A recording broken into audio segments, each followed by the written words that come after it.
Hello students, VS classes for you में आपका स्वागत है। आज हम करेंगे एनसीईआरटी क्लास 6 इंग्लिश का chapter number 5 a different kind of school. इस कहानी में एक स्कूल दिखाया गया जिसको मिस बीम नाम की एक महिला चलाती हैं। इस स्कूल में अलग अलग क्रियाकलापों का दिन निश्चित किए गए हैं। जैसे किसी बच्चे को अंधा बनना पड़ता है, तो किसी दिन लंगड़ा, किसी दिन गूंगा, किसी दिन बहरा। इस प्रकार इस स्कूल का जो उद्देश्य है वह है कि बच्चे अंधजनों की, जो अपंग हैं, जो इस टाइप के बंदे हैं, उनकी जो दुख है उनको समझ पाए, उनके तकलीफ़ों को समझ पाए और उनके प्रति उनके मन में सहानुभूति की भावना जागृत हो। तो लेखक इस स्कूल में जाता है और उसके बारे में जो उसने सुन रखा था उसको वो अच्छे से एक्सप्लोर करता है। तो चलिए कहानी पढ़ते हैं। I had heard a great deal about Miss Beam's school, but not till last week did the chance come to visit it. मैंने मिस बीम के स्कूल के बारे में बहुत कुछ सुन रखा था, परंतु मुझे वहाँ जाने का अवसर पिछले सप्ताह ही मिला। When I arrived there, there was no one in sight but a girl of about 12. यहाँ पे ऊपर इन साइट टू बी सीन, इसका मतलब यहाँ पे है दिखाई देना। तो लेखक बोलता है कि जब मैं वहाँ गया तो मुझे वहाँ लगभग 12 वर्ष की एक लड़की को छोड़कर कोई भी दिखाई नहीं दिया। Her eyes were covered with a bandage and she was being led carefully between the flower beds by a little boy who was about 4 years younger. उस लड़की की आंखों पर पट्टी बंधी थी और उसे एक 4 साल छोटा बच्चा फूलों की क्यारियों के बीच से सावधानीपूर्वक ले जा रहा था। She stopped and it looked like she asked him who had come. वह रुकी और मुझे ऐसा लगा कि वह उससे पूछ रही है कि कौन आया है। He seemed to be describing me to her then they passed on.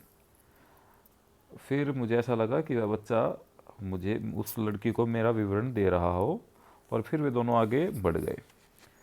Miss beam was all that I had expected, middle aged, full of authority, yet kindly and understanding. Miss beam वैसी ही थी जैसा मैंने उनके बारे में अनुमान लगाया था। अधेड़ आयु, अधिकार संपन्न, फिर भी दयालु और दूसरों की भावनाओं को समझने वाली महिला। Her hair was beginning to turn grey and she had the kind of plump figure that is likely to be comforting to a homesick child. उसकी बालों में सफ़ेदी आ गई थी और वह गोल मटोल थी और ऐसे बच्चों को राहत पहुंचाने वाली थी जो घर के लिए उदास हों। I asked her some questions about her teaching methods, which I had heard were simple. मैंने उससे उसकी पढ़ाई के तरीकों के बारे में कुछ प्रश्न पूछे जिनके बारे में मैंने सुन रखा था और वे बड़े ही सरल थे, आसान थे। No more than is needed to help them to learn how to do things. अधिक नहीं, बस जो उन्हें यह समझने में सहायक हो कि चीज़ों को कैसे करना है। Simple spelling, adding, subtracting, multiplying and writing. आसान वर्तनी, योग, घटा, गुणा और लेखन। The rest is done by reading to them and by interesting talks during which they have to sit still and keep their hands quiet. There are practically no other lesson. शेष काम उन्हें पढ़कर सुनाने तथा रोचक बातचीत द्वारा किया जाता है। इस दौरान उन्हें बिना हाथ हिलाए चुपचाप बैठना होता है। वास्तव में उन्हें और कोई पाठ नहीं पढ़ाया जाता। The real aim of this school is not so much to teach thought as to teach thoughtfulness. इस स्कूल का जो मुख्य उद्देश्य है वह विचार पठन नहीं बल्कि विवेक है। Kindness to others and being responsible citizens. Look out of the window a minute, will you? फिर मिस बीम कहते हैं कि इस स्कूल का जो उद्देश्य है वह है कि दूसरों के प्रति दयालुता दिखाना और जिम्मेदार नागरिक बनना। क्या आप 1 मिनट के लिए खिड़की के बाहर देखेंगे? मिस बीम लेखक को बोलते कि क्या आप 1 मिनट के लिए खिड़की के बाहर देखेंगे? I went to the window which overlooked a large garden and a playground at the back. What do you see? Miss Beam asked. फिर लेखक बोलता है कि मैं खिड़की के पास गया जहाँ से एक बाग और उसके पीछे एक मैदान दिखाई दे रहा था। फिर मिस बीम ने मुझसे पूछा कि आपको क्या दिखाई दे रहा है?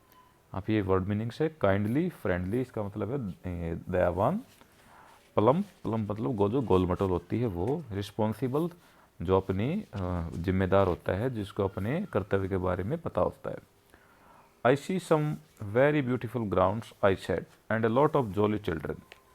मैंने कहा मुझे कुछ बहुत ही सुंदर मैदान और बहुत से प्रसन्न बच्चे दिखाई दे रहे हैं।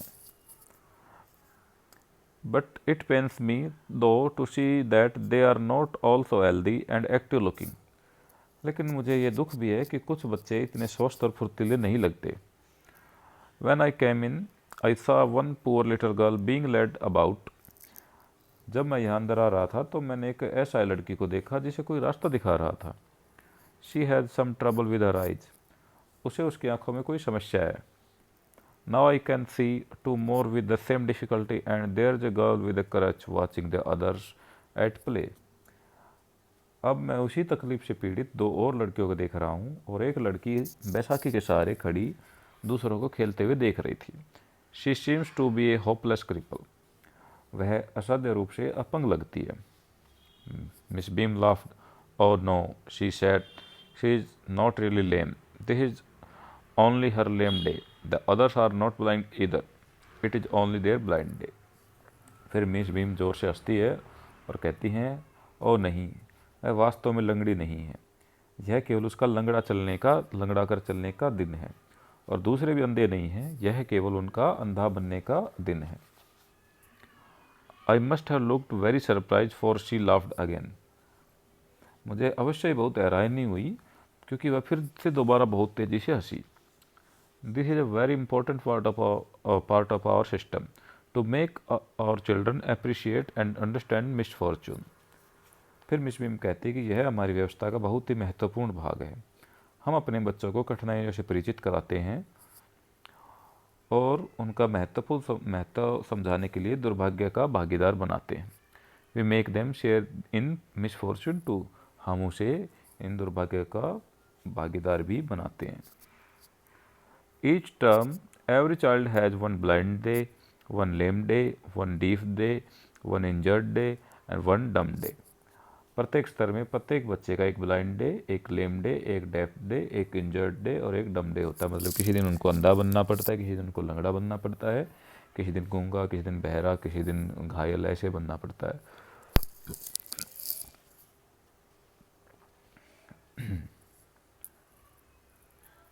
During the blind day their eyes are bandaged absolutely and they are on their honour not to peep. Blind day वाले दिन उनकी आंखों पर पट्टी पूरी तरह से बांध दी जाती है और उनकी आंखें पूरी तरह से ढक दी जाती हैं। वे वचन देते हैं कि वे देखेंगे नहीं। The bandage is put on और नाइट सो दे वेक ब्लाइंड। जो पट्टी है वो रात भर बंधी रहती है ताकि वे प्रातः अंधे के रूप में ही जागें। This means that they need help with everything. इसका मतलब है कि उन्हें हर काम के लिए किसी की सहायता की आवश्यकता होगी। Other children are given the duty of helping them and leading them about. और दूसरे बच्चों को उनकी सहायता करने तथा उनके रास्ते दिखाने का काम सौंपा जाता है। They all learn so much this way, both the blind and the helpers. इस प्रकार सभी, दोनों अंधे और सहायक, बहुत कुछ सीख जाते हैं। टू यहाँ पे वर्ड मीनिंग्स है टू प्लेइंग मतलब यहाँ खेलना। होपलेस का यहाँ पे मतलब है दुर्भाग्यपूर्ण। जो अपने जो होपलेस यहाँ पे दुर्भाग्य का मतलब है। यहाँ पे लेम डे का मतलब है लंगड़ा बनने का दिन। मिसफॉर्चून का मतलब है उनकी बदकिस्मती, दुर्भाग्यपूर्ण। देयर आइज आर बैंडेज मतलब उनकी आंखों पर पट्टी बांधना। आर ऑन देयर ऑनर मतलब वहाँ पे इसका मतलब है कि उनका अपना प्रॉमिस करना, वादा करना।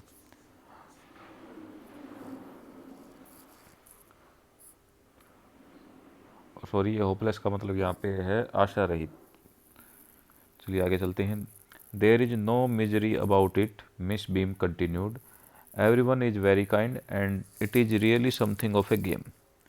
फिर मिस बीम कहती है कि इसमें कोई तकलीफ नहीं होती, हाँ हर एक बहुत दयालु है और वह वास्तव में खेल के समान है। Before the day is over though even the most thoughtless child realize the what misfortune is. दिन समाप्त होने से पहले एक लापरवाह बच्चा भी समझ जाता है कि दुर्भाग्य क्या होता है।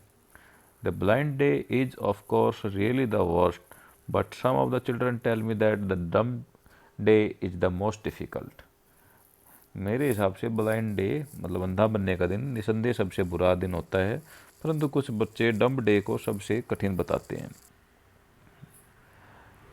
We can not bandage the children's mouths, so they really have to exercise their willpower. Come into the garden and see for yourself how the children feel about it. फिर मिस बीम कहती है कि हम बच्चों की मुंह पर पट्टी तो बांध नहीं सकते, इसलिए वास्तव में उन्हें अपनी संकल्प शक्ति मतलब दृढ़ संकल्प शक्ति का प्रयोग करना होता है। आप बाग में चलकर स्वयं देखो कि बच्चे इस विषय में कैसा महसूस करते हैं। Miss Beam led me to one of the bandage girl.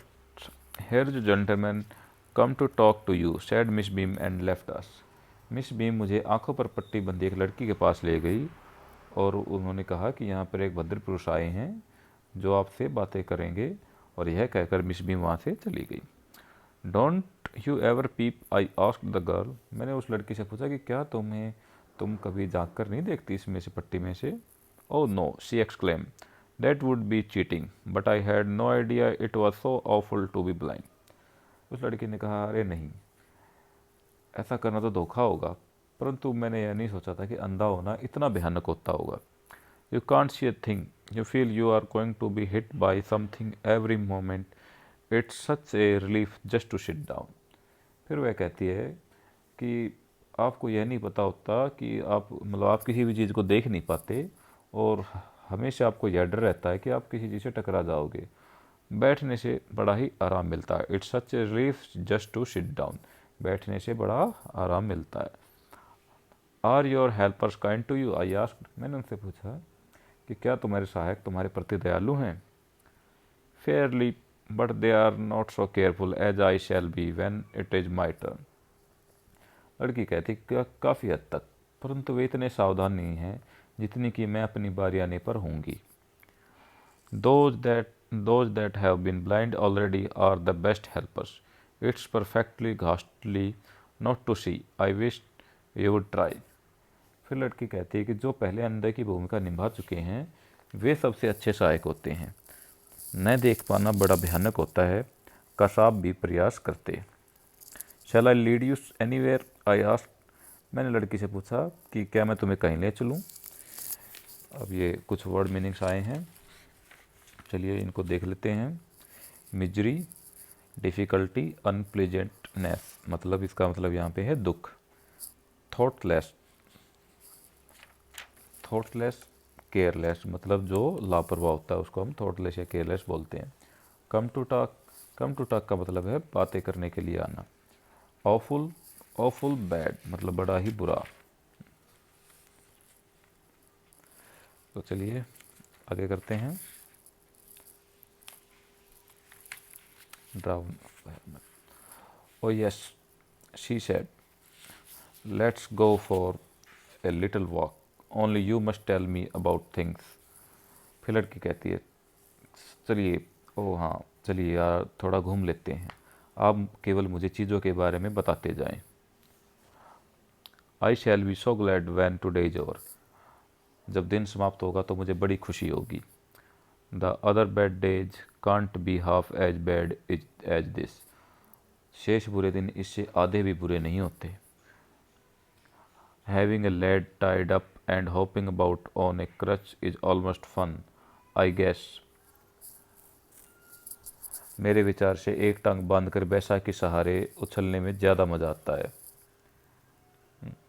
Having an arm tied up is a bit more troublesome because you can't eat without help and things like that.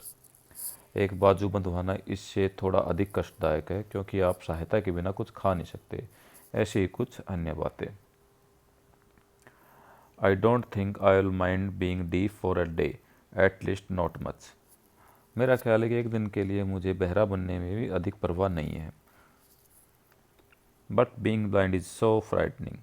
My head aches all the time just from worrying that I'll get hurt. Where are we now? परंतु अंधा बनना सबसे अधिक भयानक है। इस चिंता में कि मुझे चोट लग जाएगी, हर समय मेरे सिर में दर्द रहता है। अब हम कहाँ हैं, लड़की पूछती है कि अब हम कहाँ हैं, where are we now. In the playground I said, we are walking towards the house. फिर मैंने कहा कि खेल के मैदान में, अब हम घर की ओर जा रहे हैं। Miss beam is walking up and down the garden with a tall girl. Miss beam एक लंबी सी लड़की के साथ बाग में टहल रही हैं। What is the girl wearing, my little friend asked. मेरी छोटी मित्र ने मुझसे पूछा कि लड़की ने क्या पहन रखा है। A blue cotton skirt and a pink blouse. एक नीले रंग की सूती स्कर्ट और एक गुलाबी blouse. I think it's Millie, she said. What colour is her hair. मेरे विचार से यह मिली है, उसने कहा। उसके बालों का रंग कैसा है। ट्रबलसम, डिफ़िकल्ट मतलब मुश्किल। आई शेड लाइट, मैंने कहा कि उसका बहुत ही हल्का रंग है। Yes it's that's Millie, she is the head girl. हाँ वह मिली है, वह हेड गर्ल है। There is an old man tying up roses, I said. एक बूढ़ा व्यक्ति गुलाब के फूलों को बांध रहा है, मैंने कहा। Yes that's Peter, he is the gardener, he is hundreds of years old. हाँ वह पीटर है, वह माली है, और वह उसकी आयु बहुत ही अधिक है, मतलब वो सैकड़ों साल का है। And here comes a girl with curly red hair, she is on crutches. फिर मैंने कहा कि अब एक लाल घुंघराले बालों वाली लड़की आ रही है और वह बैसाखियों पर है। That's Anita, she said. उसने कहा कि वह अनीता है। And so we walked on gradually. I discovered that I was 10 times more thoughtful than I ever thought I could be. और इस प्रकार हम चलते रहे और धीरे धीरे मैं महसूस करने लगा कि मैं अपनी पिछली सोच से 10 गुना अधिक विचारशील हो गया हूँ। I also realized that if I had to describe people and things to someone else, it made them more interesting to me. मैंने यह भी महसूस किया कि मुझे लोगों और चीज़ों के विषय में किसी और को बताना होता तो मुझे उनके बारे में और अधिक रोचक ढंग से सोचना पड़ता।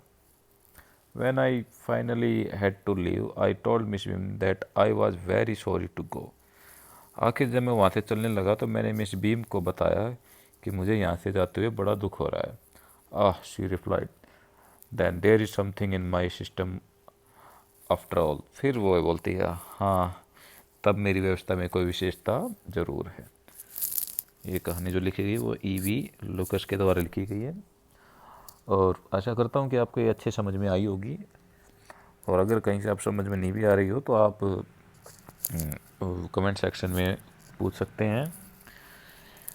एक तो जगह वर्ड मीनिंग्स का थोड़ा सा डाउट हुआ था, वो मैंने बाद में क्लियर कर भी दिया है। और अगर आपको कोई डाउट हो तो आप क्वेश्चन कोई भी रेज कर सकते हैं। और बच्चों आप इसको पढ़ते रहिए और हमारे चैनल से जुड़े रहें।